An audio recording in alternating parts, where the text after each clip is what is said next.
It's MasterChef Knockout Week. After 5 weeks of heats, only the 10 best amateur cooks remain. They've been split into 2 groups. And tonight, the first 5 are back to fight for places in Friday's show. For the first time, they'll be thrown into a professional kitchen.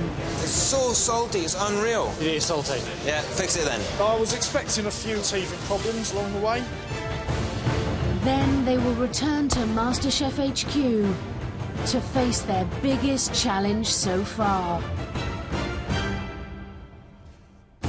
At the end of today, one of them will be going home. Now it's up to them to step up to the mark and forge their name in history. I'm expecting fireworks, John. Culinary fireworks.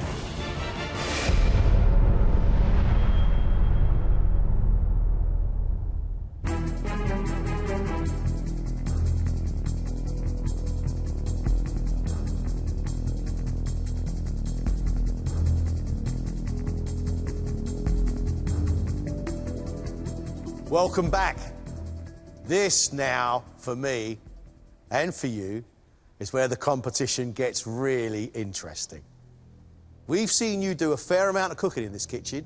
Now, for the first time, we are sending you to cook in a professional kitchen. Do not mess it up. This is a tough gig, but I tell you what, we believe in you. Do us proud. Good luck.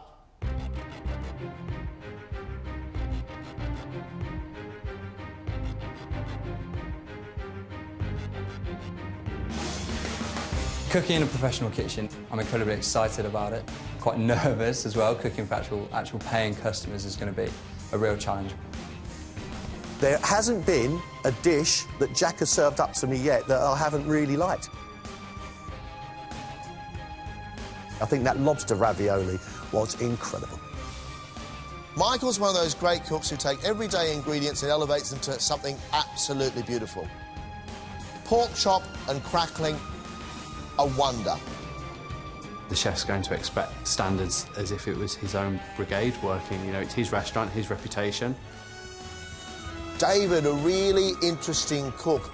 He has made some of the most amazing sauces I have ever seen on MasterChef from an amateur.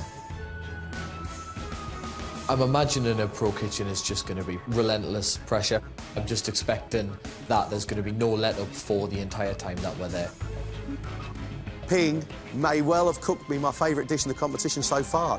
Her Malaysian curry was superb. She can take Asian flavours and make them wonderful. She cooks from the heart.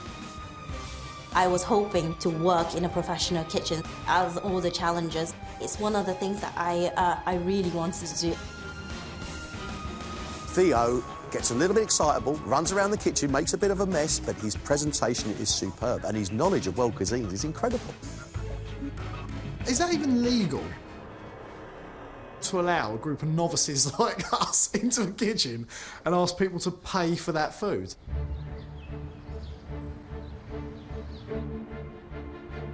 Situated at the St Ermines Hotel in London St James, the Caxton Grill specialises in modern European food.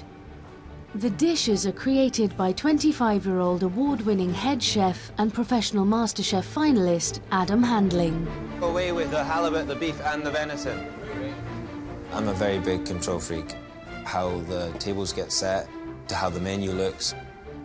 In the kitchen, even worse. 1 beef, 1 scallop, so by a lamb and a halibut, please. For the contestants, it's going to be very hard. It's not going to be easy, but I think they're going to learn from it. If they can follow instruction, I think they'll get on all right.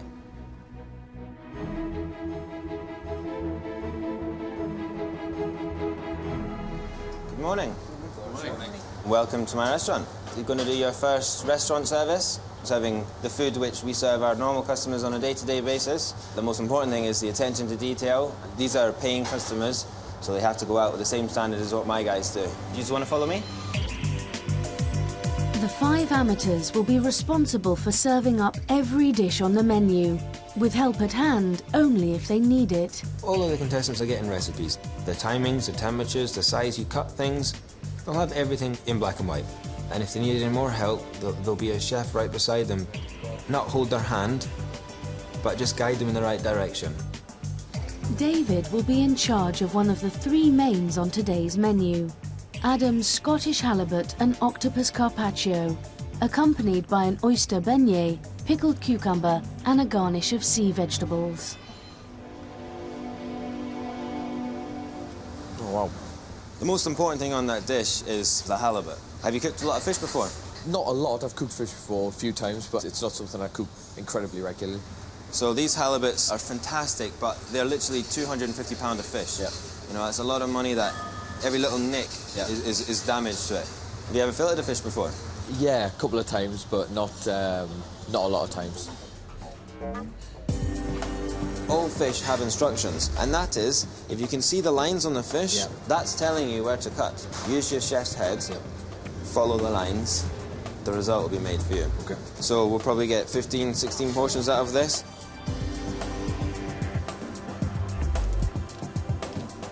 The pressure in here is intense. The chef says it's an expensive fish, and we've got to serve this.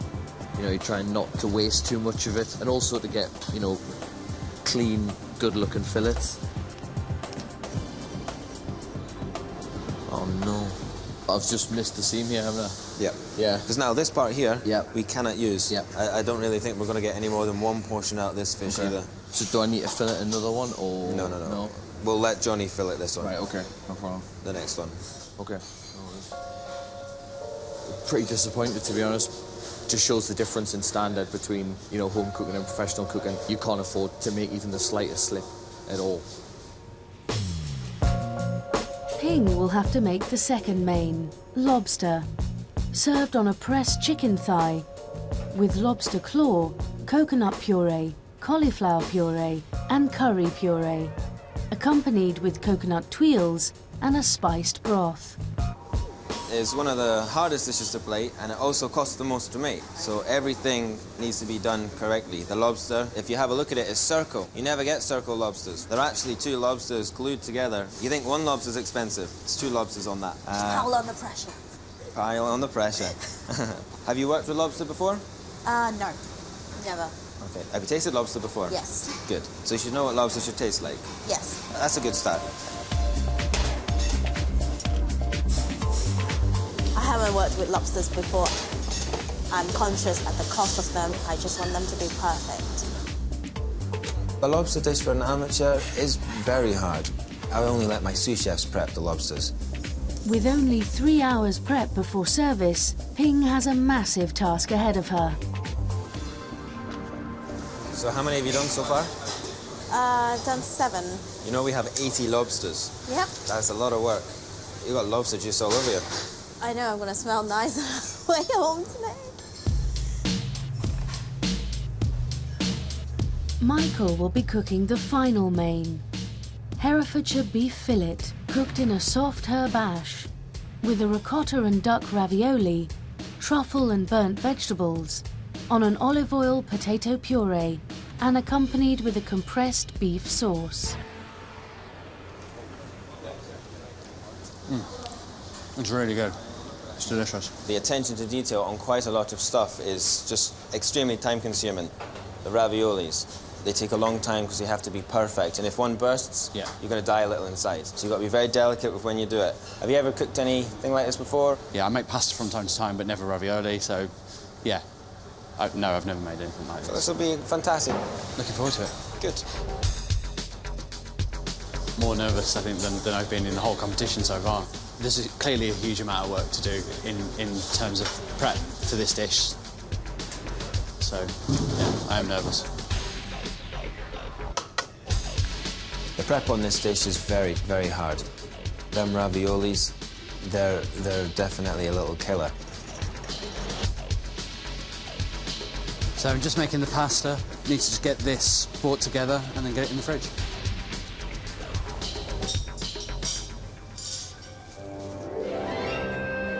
In the pastry section, 21-year-old graduate Jack and IT recruitment director Theo will be in charge of the 2 desserts. Pastry chef Soon will be on standby if needed, but will not interfere. Desserts are like a science. You know, everything's done precise. You can't play around and go with your instincts. There needs to be recipes to be followed, and they need to be followed correctly. Jack will be preparing poached pear, hazelnut meringues, burnt butter cake, and raspberry marshmallows, all placed upon an elderflower panna cotta. The panna cotta is actually inside of the bowl, and we're going to plate up like it's not there.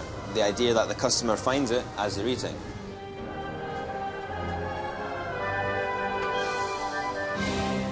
It's like I'm trying to deliberately hide this panna cotta dish. Yeah. How's your rocheing skills? It's not too bad, hopefully. Rocher has to be a rocher. Perfect, one hand, not two. You do two, it's a quenelle. I don't want that. I want a clean one. Okay. Have you done a lot of desserts before? I'd say desserts aren't my strongest point, so I'm feeling slightly more nervous about this. What can go wrong? You're in pastry. It's a science. Everything can go wrong. It's actually the one where you actually have to follow the recipe to the T. You follow it, you'll be fine. It's an incredibly complex dish. The individual components you've got to get spot on, so touch wood. The elements that could go wrong are the panna cotta. They take time. You're going to have to get that panna cotta in the fridge, setting very, very quickly. But Jack has decided to start with the meringue. Once the meringue is in the oven, he continues to ignore the panna cotta and starts on the hazelnut cake mix.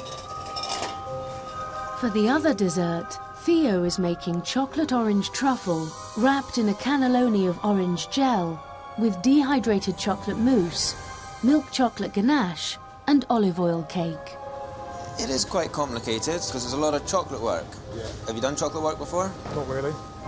Fantastic. Perfect time to learn. This whole thing is an absolute first in every shape and form. That's a good thing. But I will do my damnedest to get as close to that as I possibly can.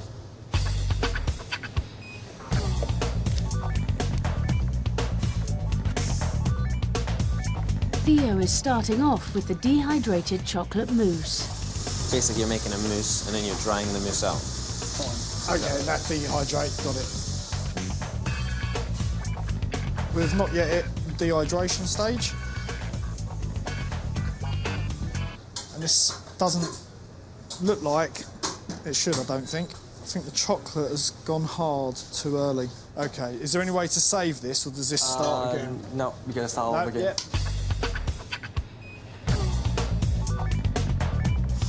But this is good. I was expecting a few teething problems along the way. And so this is part of the plan. This is one of them, getting them out early. It went a bit pear-shaped the first time round, and the chocolate wasn't warm enough. And I think it might be all right. I think it's looking a bit better now. So it's all about the confidence, isn't it? Got to make the chocolate believe it's right. Believe you're a mousse and you'll be a mousse. All the amateurs are now well into their prep. Last one! Yay! With only 90 minutes left until service, Ping has finally finished preparing the lobster. This is the last one. Last lobster tail to prep. And they're on to a million other things to do. She must now fuse 2 lobster tails together for each main, using meat glue. It's a lot of new techniques. Like this one is new. I've never done this before. It's a lot of attention to detail. I'm looking forward to service. It's getting nearer to the time now, and I think it's the calm before the storm. Michael is preparing his duck parfait and ricotta filling for the 100 ravioli. We now need to work quite quickly so that we get this filling in there before it dries out. You know, I always knew that today we would learn so much. Yeah, it's not like cooking at home. For first attempt at making a ravioli, that's pretty damn good. I'm just, again, attention to detail when the ravioli's creased. That's a no-no for me. But for your first attempt, that's amazing. It's about detail, you know? Gotta get the details right. So hopefully no creases from here on in. It's not an easy thing to be doing. Got to take your hats off to him. He's doing a pretty good job. There is now an hour until service, and the restaurant is expecting over 45 covers. With the amateurs in sole charge, they must be on top of their prep if service is to have any chance of success. What needs to be done? I've done the meringue, and that's being dehydrated at the moment. Hazelnut cake's just got to go in the oven, and next off, I've got to make the panna cotta and the marshmallow. So You've not made the panna cotta yet? I haven't made the panna cotta yet. That should have been the first job. You've got to set the thing inside the bowl. Make sure that as soon as it's in the oven, your panna cotta is... It's got to be on, yeah. Yeah, definitely. Yeah, I'll get that going straight away.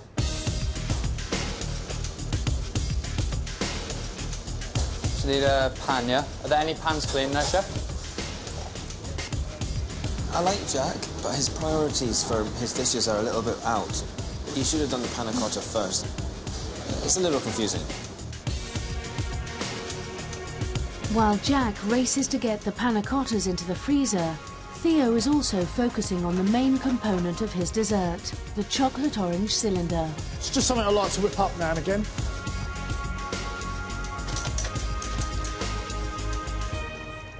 What did the recipe say, though? To strain the orange zest out?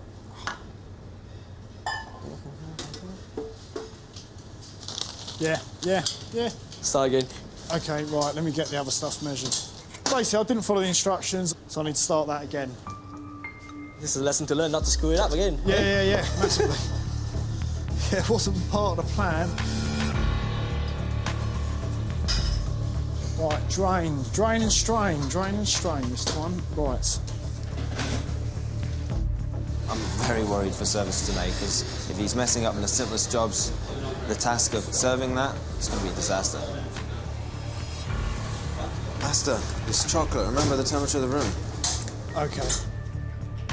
Finally, Theo gets the second batch of chocolate orange ganache ready for piping into the cylinders. Right, guys, you both need to get a move on. Your cake's not even in the oven. It's got to be cold. Your panna cotta's not even set. It is a little bit worrying, I have to admit. I'm late, I'm messy, but I think I might just pull it off towards the end.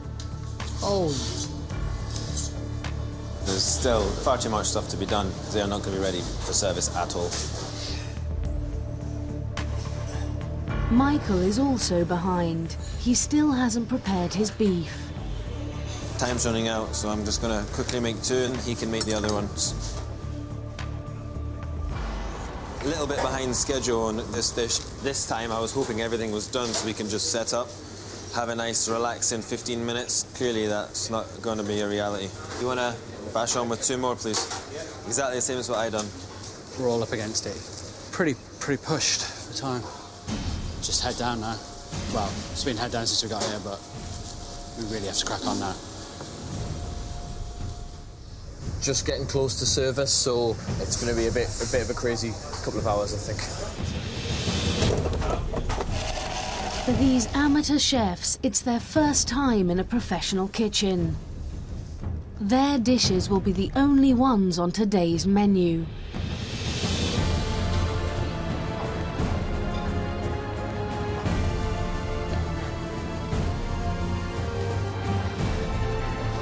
Get ready, because look at the time. 10 minutes maximum.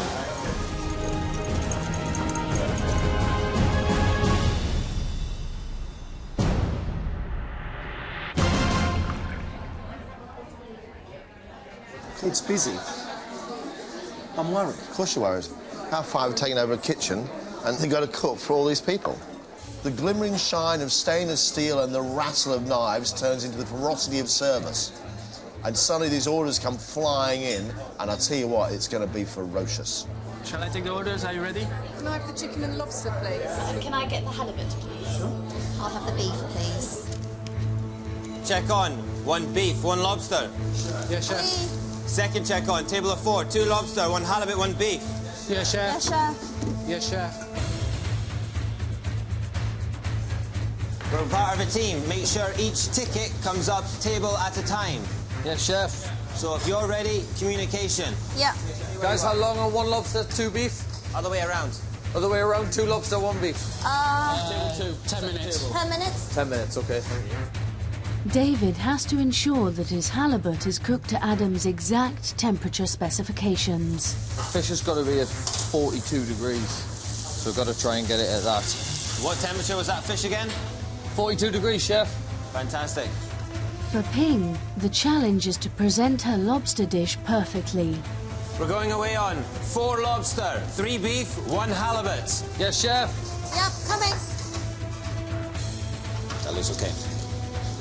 Well done. You say it looks okay. Okay, speak to me. Your fish is lovely and seasoned. Well done. The first plate went okay. Yeah, just make sure that I'm kind of ready, basically, for when the next check's hit.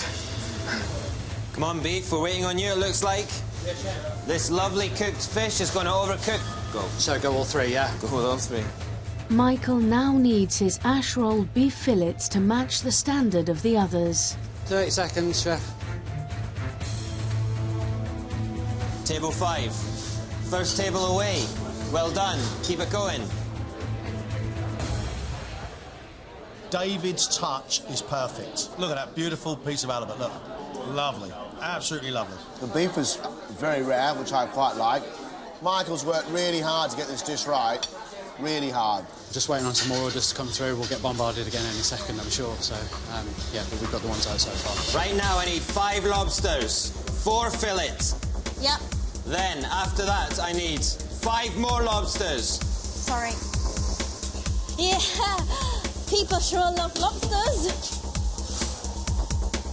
At the moment, I think the other guys are getting absolutely slammed, and I've only had a couple of orders. I'm really enjoying it, but I don't want to make a mistake, you know? It's half an hour into service, and a new rush of orders comes in. We've almost got 30 people on. Oh, well, this isn't good in the slightest. Just start bringing everything up. Yeah. We're going to plate everything from now up here. I need 3 beef, 4 lobsters. Coming. 30 seconds. We're not far off on these rubs, chef. Chef's taking over the plating while we're getting the food out. Let's go. Customers are waiting, so that's why I'm plating up myself. I mean, this is proper drowning by numbers, isn't it? I mean, this is properly frightening because you've got a full dining room, and in that kitchen, 5 amateurs. Yeah, I never want it on there. Get it on the plate, get it on the tray. But before I get the fillets, how about getting the mash? I'll get you more things. Please do.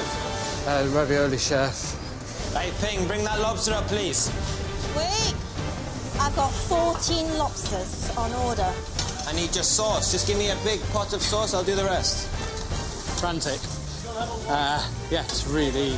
Just remember where you are with so many dishes at the same time. It's a real challenge. Just keep that sauce coming, yeah? Yeah. Just keep everything coming. I'm going to put it all. 3 halibut. How long on 3 halibut? I thought it was 2, chef, sorry. You have another one. Let's 3, go. yes.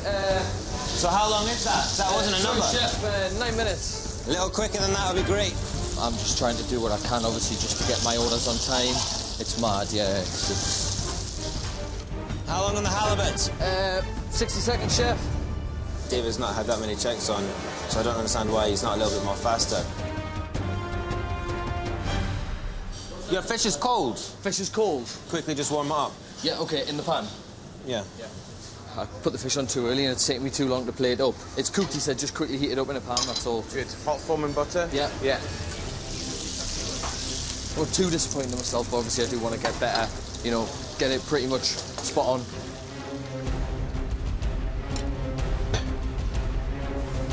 Chef, 2 minutes. What's with the temperature of your fish, man? Sorry, chef. Sort it out. Take it away. Sorry, chef.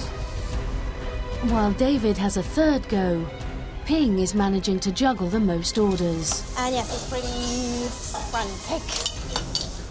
You have 2 minutes to get that lobster up.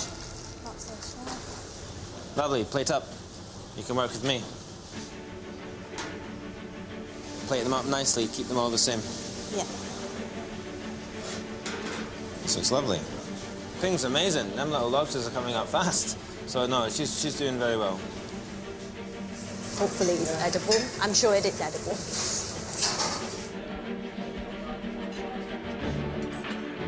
Who can complain about lobster? It's delicious. This chicken and lobster dish is really intricate, and actually the flavours are right up Ping's street. And Ping's done a great job. How long on this mash for the beef? Send that one if there's enough there. If not, I can get this one to you in 30 seconds.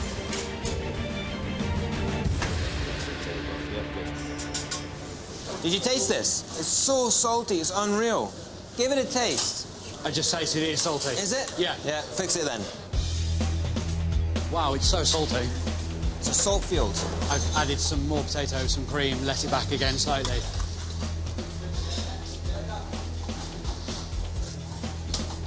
So a bit salty. It's a bit salty.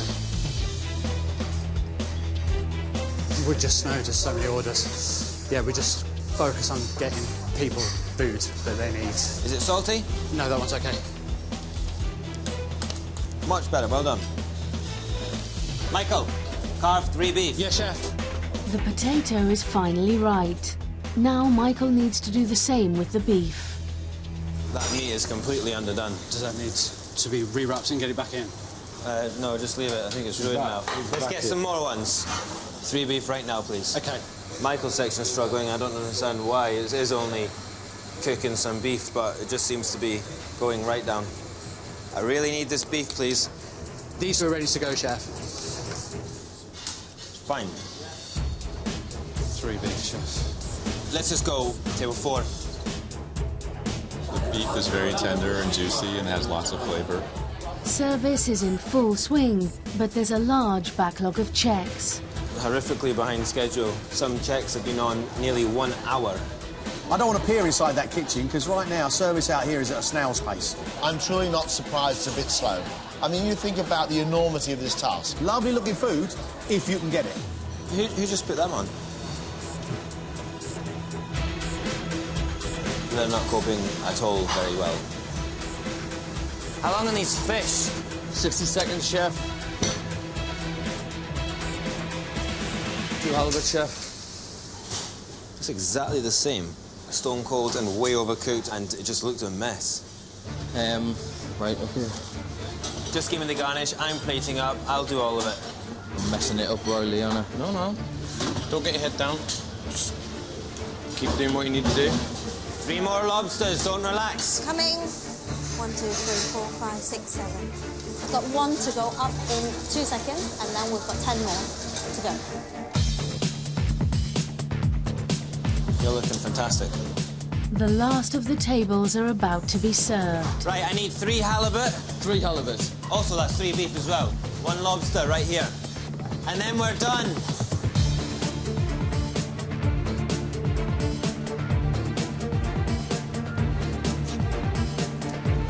Just to let you know, this check is for my family. Okay, I'm putting all the garnish together. I think, Johnny, are you cooking the fish? Yeah. Chef's cooking the fish. Start bringing them up, yeah? Yep. More leaves, take it back. More leaves. garnish, bigger garnish. Sea vegetables on the fish. My missus had this dish yesterday. Got to make sure it's done neatly. Beef are good to go, chef. 3 beef, 21, that's the last. Well done. Now relax, well done. You got there in the end. Thank you. That fish is much better, don't you think? Yeah, much better. Good. Much better. Almost the end now. All these are ready. You're like my little superstar today. Thank you. Service, last check, table 21. Thank you. Thank you for your help. I couldn't do it without you. It's been an amazing day. There's nothing I've done that it compares to in terms of pressure. Yeah, my first professional service was, it was difficult. Real admiration for what these guys do twice a day, every day, in hotel 7 days a week. Right, guys, that's all the main course is gone. Thank you very much. Now time for desserts. Are you ready to order? Yes. Can I have the chocolate orange, please? And then the pear, please, for dessert. Pastry, 20 of each, 6 at a time.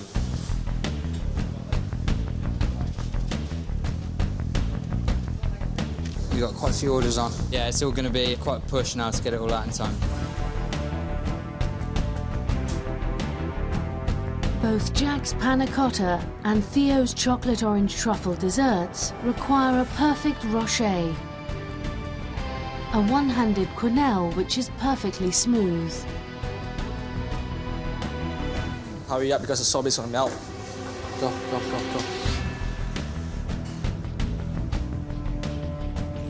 Come Come on, Theo, come on. On the pass. They look amazing. Well done. Thank you, sir. It all looks beautiful. Exactly what we're looking for. I'm getting through it. I've got a knack to it. It's a bit of an adrenaline rush. Yeah, it's good fun, actually.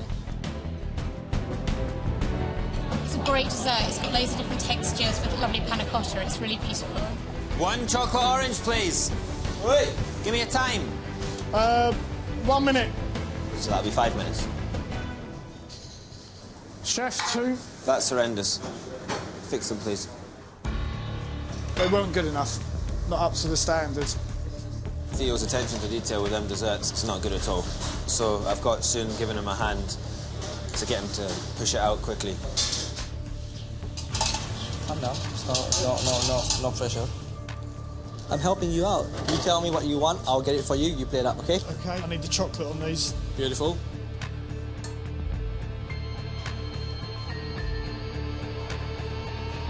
OK. Chef? Much better. Thank you very much. Keep it that way. Much better. Yeah.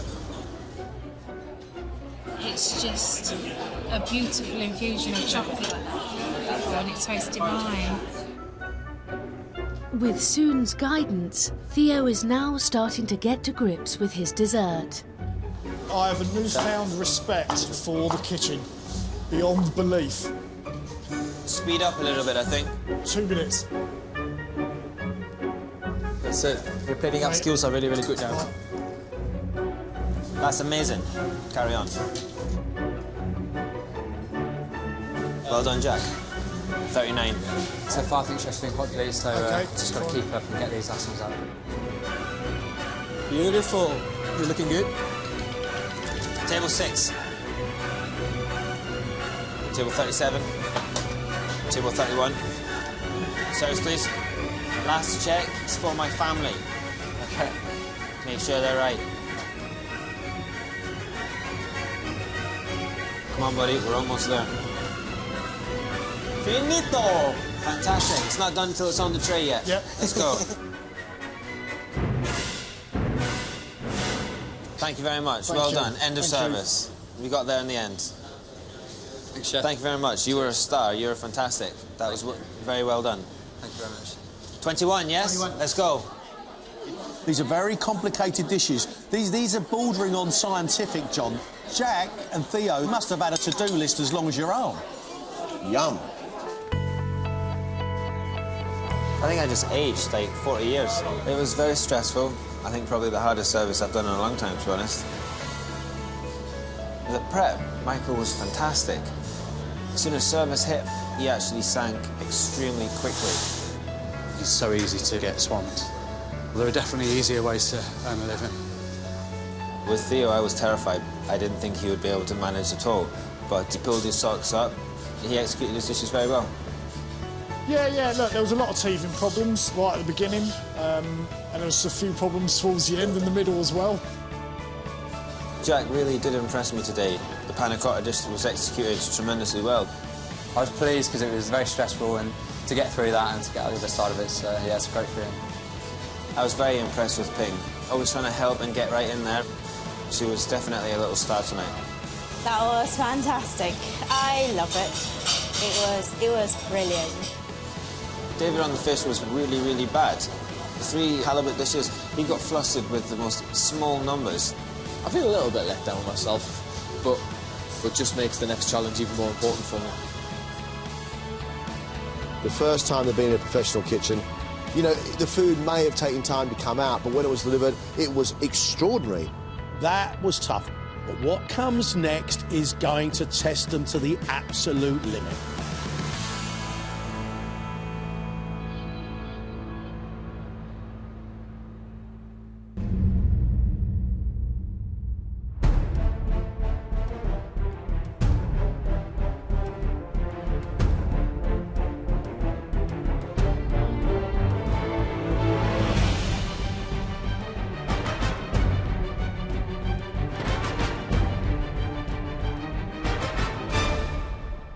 Welcome back from your first big MasterChef adventure. We're hoping you've been inspired. And we'd like to see that inspiration in your food. Today we're going to ask you to do just one thing. Invent for us one exceptional dish. 10 minutes now to select your ingredients, and there's lots of them.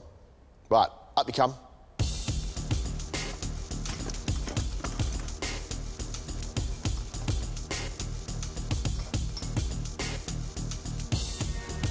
The ingredients consist of a variety of meats and fish, including grouse, squab pigeon, pancetta, gurnard, sole, oysters, a selection of fruits and vegetables, as well as an extensive larder.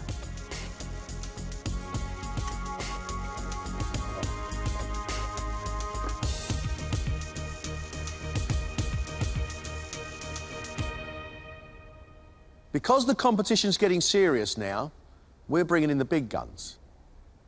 2-starred Michelin chef Marcus Waring will be coming in to taste with us. Today is really important because at the end of this, one of you is leaving the competition. I know what we expect. I know what Marcus is going to expect. You have 80 minutes. Off you go.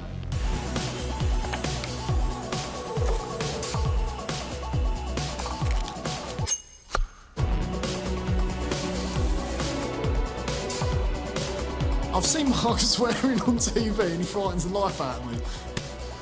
He's not going to pull any punches, and I think he's going to be brutally hardcore honest. So I'm building up a thicker skin at the moment, preparing myself to take a few knocks. Theo, you look more nervous than I've ever seen you before. Yeah, I feel like I've got something to prove today. It was a really tough service challenge. I didn't walk away proud from what I achieved, so I feel like today I've got to really deliver. Amazing set of ingredients, invention test. What are you going to make for us? Fish soup. It needs to be a good fish soup. Marcus seems like a serious guy. I think he's quite a scary bloke. What I'd love is not to be annihilated. If someone can stand there and say, it's not perfect, but it don't look bad, and you've got some good flavours on there, that I'm pleased with. Job done. Theo is making like a fish soup, and he's also making alioli, garlic mayonnaise to go with it. We've got little bits of ripped up fish, a tiny little segment of sole. Has he gone mad? 20 minutes has gone. 60 left. Cooking for Marcus Waring, I think it's fair to say I'm absolutely terrified. If I cook as well as I can cook, I will be fine. But that's a pretty big if. This is the first for Michael because we usually see him using just everyday ingredients. And now we've got him cooking with a grouse and a truffle. He's playing with fire here. Marcus is one of those guys, and if he sees a grouse and a truffle on the same plate, he expects perfection. Michael, what are you hoping Marcus will see in this? I'm hoping that he'll see an understanding of flavours that work.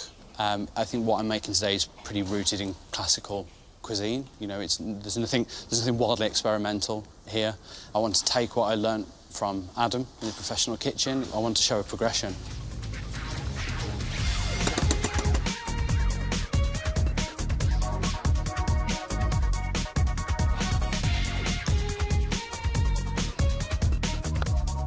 Cooking in a professional kitchen was hard.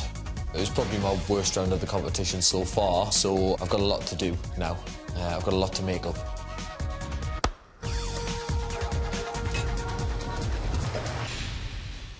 What is it you're going to make for me, John and Marcus? A roast grouse with butternut squash fondant, a butternut velouté and some wilted chard with pancetta.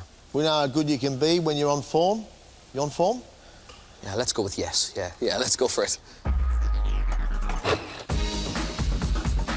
I'm sure if he puts his mind to it, can cook that grouse really well. What concerns me is the use of butternut squash, in that he's got a fondant and a velouté. That's a lot of sweet butternut squash on one plate.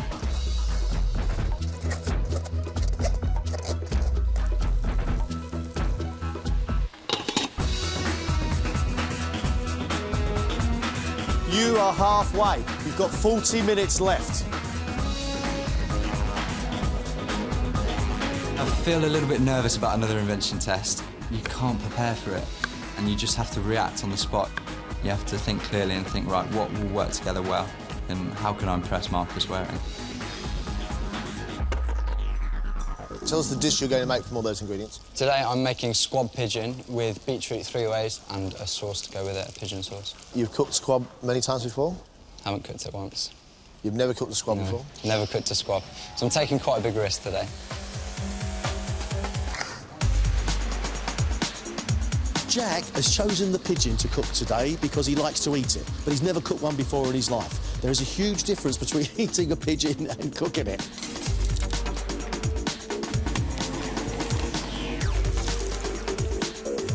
Guys, you've only got 30 minutes left. Wow, that's gone fast.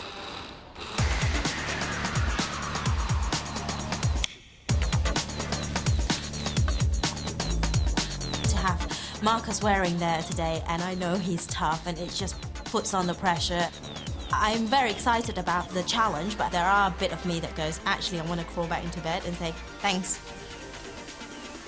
Thanks, but no thanks. You look very comfortable, Ping, are you? No, not at all. Looks can be deceiving. It's something that's out of my comfort zone. Oh, my word. What does that mean? It's not remotely Asian at all. Today I'm going to do fillet of sole, oyster beignets and a braised courgette. Wow. Very French, Ping. Why today would you want to do this? This competition is getting tougher and everyone's a good cook and you need to raise the game all the time. So I hope to show something different today. Now, Ping is cooking a dish which has no Asian feel, flavours, nothing. She is going with a very French-style dish and really inspired from her time in the restaurant with Adam. We want to see her move on, and that's exactly what she's doing. Let's just hope she can make it work. You've got just 15 minutes to go. All sorts of stuff going on around the room, and some of it is really exciting. Some of it is very daring, and one or two things are frightening.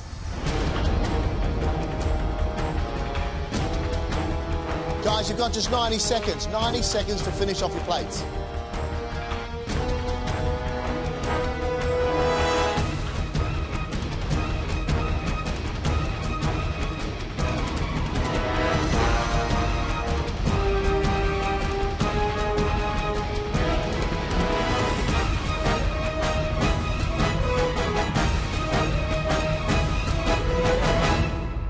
That's it. Step away from your benches, please. Time is up. Wow, that was an eventful 80 minutes. Well done. Should we get this tasting underway?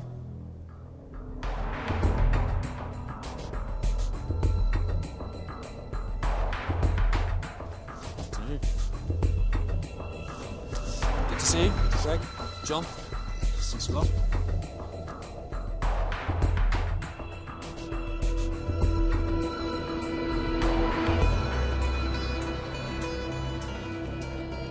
David, would you bring your plate up, please?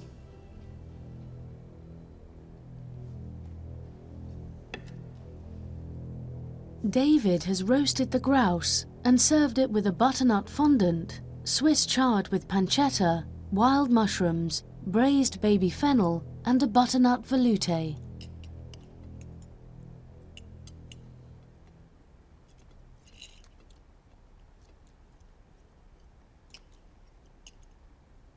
I really like the fact that you've used vegetables. I see grouse as a very earthy, down-to-earth ingredient, and it's great to see some sort of down-to-earth vegetables. It's really nice. I like the fact there's a fondant on there. It's nice to see some greenery, some wild mushrooms. Captured the earthiness of what we expect with a grouse dish.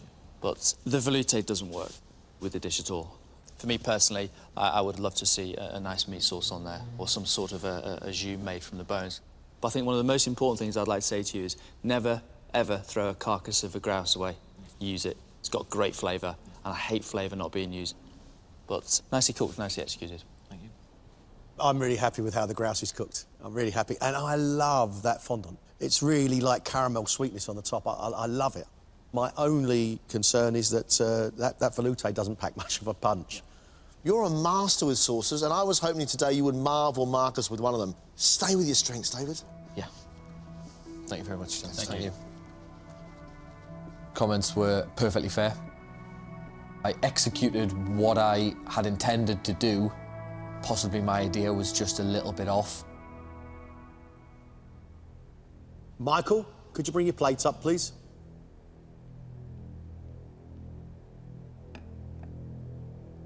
Michael has also chosen the grouse. He's served it with cabbage parcels, stuffed with the braised grouse leg and pearl barley, a bread sauce, and a grouse jus. Have you cooked grouse before? Yes, a couple of times. And have you used the carcass? Yes, I've used the carcass in the sauce. I also braised the legs in what became the sauce. Thank you.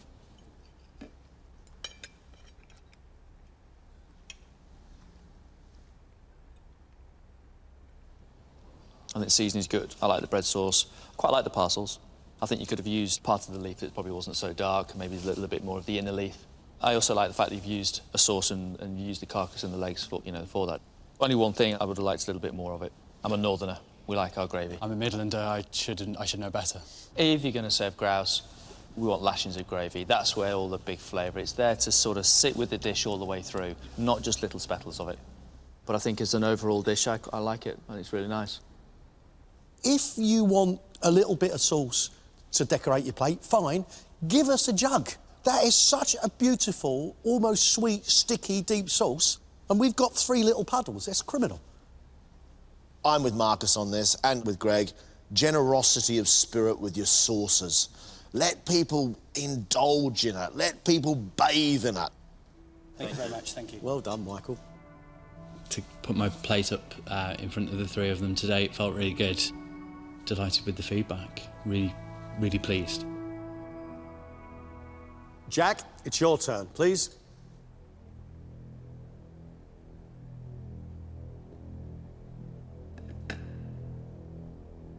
Jack has cooked roasted pigeon, a potato fondant, beetroot puree, roasted beetroot and beetroot crisps, Swiss chard, and a pigeon jus.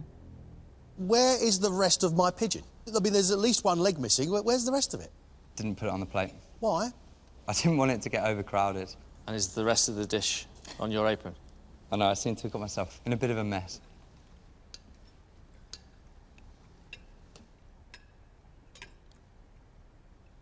It's okay. It's nice. From a technical point of view, I think it just lacks skill and thought and the understanding of the pigeon itself, the understanding that you need to serve the whole thing. I don't like fondants that are big towers. I think you should have made it a little bit shorter. You want it to sit in the pan and the whole thing to absorb. You've really got to focus, stay focused on the most important thing about cookery, and that's A, understanding the ingredients, but B, flavour, flavour, flavour all the way. You prepared 2 whole pigeons, a stack of crisps, 3 whole beetroot, a stack of chard, whole bits of bacon, and 2 fondants, and we've got half a plate of food. Needs more. Okay. The breast is cooked brilliantly for me, and it's livery, gamey. And then there's a sweetness and earthiness to the beetroot, and there's almost a bitterness to your sauce. I really, really like those flavours. Really do. Could you now tell Marcus how many times you've cooked a pigeon before? Haven't cooked it before. Never? No, never. Ever eaten one before? Yeah, I ate it for the first time last night. Really? Yeah. You're brave. I know, I thought I'd give it a go today. Well, I like that. That's courage, and I like that. You've never done it before. It's for that point, you've done a great job. Thank you very much, Marcus. Well done. Cheers, guys. Thank you. Overall, I'm not too disheartened by it. There were some positive sides of it, but I'm kicking myself at some of the things that I didn't do. It's not difficult to give somebody more pigeon, especially when it's been cooked. I did all the hard work. Ping, your turn, please.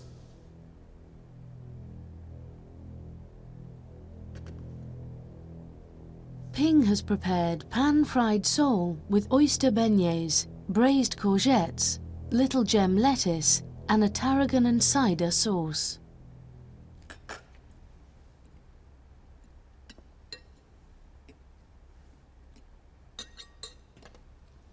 What I find interesting about this dish, I think the ingredients that you've brought together here, for me, is a marriage made in heaven with sole and oysters and lettuce. I think the sauce is very good, and I like the way that you've utilised, you know, everything, the bones, the head, the whole thing. The only thing is the cream element for me. You just want to just polish the whole thing off, but I don't want to because it's just too creamy and just too heavy. But I think the dish has a huge, huge potential.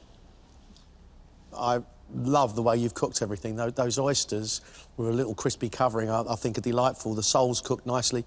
I just wish you hadn't have put the cream into the sauce. Not because it would make me feel ill. I could eat 16 chocolate cakes one after the other.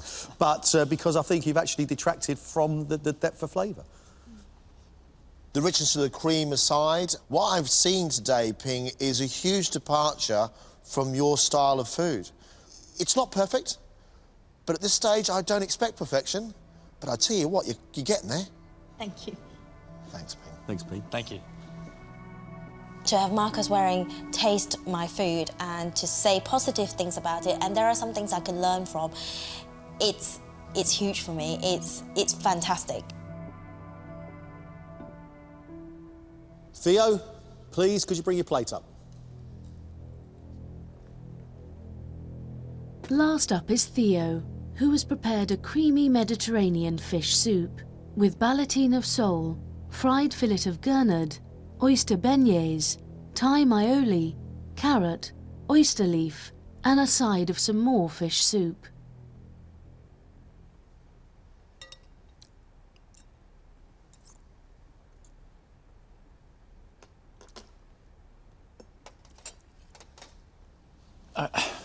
I really don't know what to think of it, to be honest with you. I'm slightly confused. I don't know if it's because there's a lot of things going on in the plate, but I find the lack of skill, actually, to be really honest with you. Rolled up sole, not a great beignet oyster. It's not very crispy at all. And I'm a little bit confused as to why the dish has the sauce in the bowl and then there's this big jug here on the side. Because in theory, if I poured that into there, this dish becomes practically a soup. It was intended to be a soup, but I wanted to present it slightly more refined. Then surely you would have all of the soup out and then you'd pour onto it, so the dish becomes 2 stages. In theory, there's no surprise, okay, because you put the dish complete and then you've asked us to pour in a whole jug of sauce. Greg? I think there's some decent cooking in there, and I think you've got some decent flavours going on. I'm just not convinced they all live together quite happily as one plate of food. That oyster leaf is probably the most powerful thing on the plate because they are like eating a whole oyster. Now, that with an oyster beignet in a sauce which, for me, is over-seasoned and salty. I feel like I've taken a head-first plunge into the sea and been tumbled over by the surf. And I've come up shaking my head, wondering where I am and what's going on. Yeah, fair enough.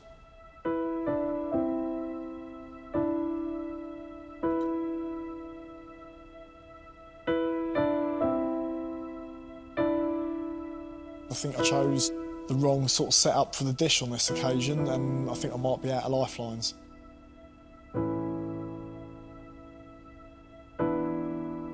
We now have a big judging job to do. Thank you very much. Off you go.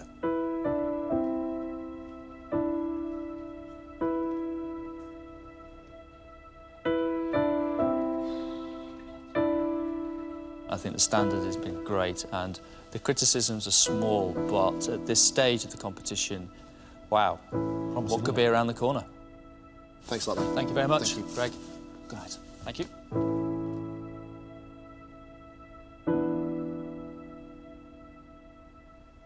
One of these 5 is leaving the competition.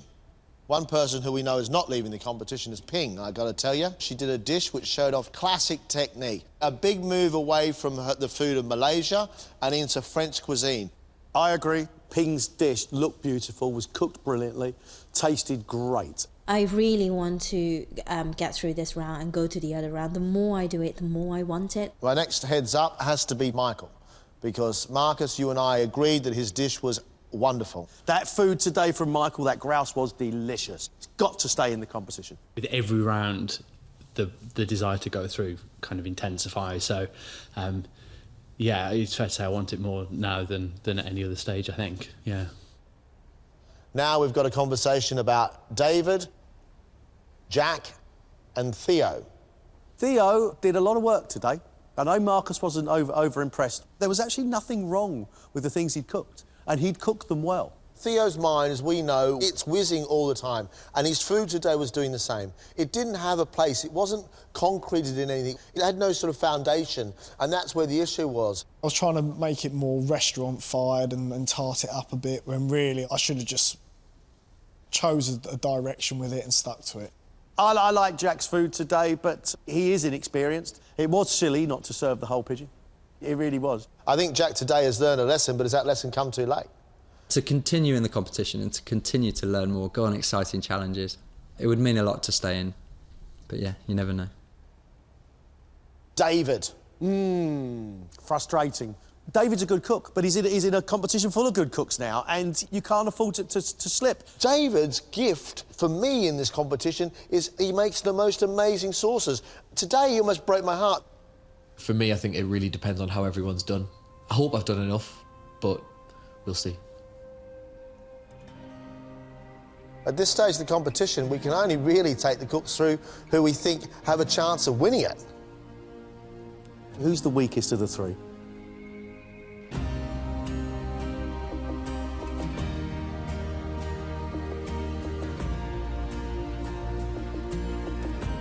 The competition is tough, and the standard this year is sky high.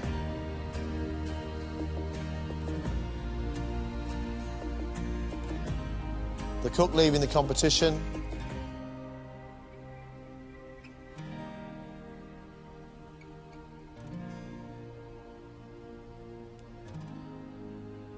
is Theo.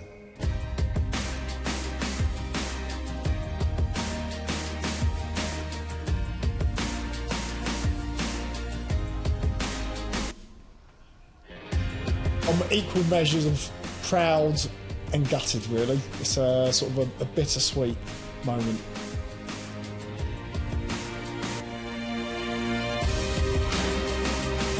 Today was phenomenal. I'm the happiest I've been so far at any other stage in the competition.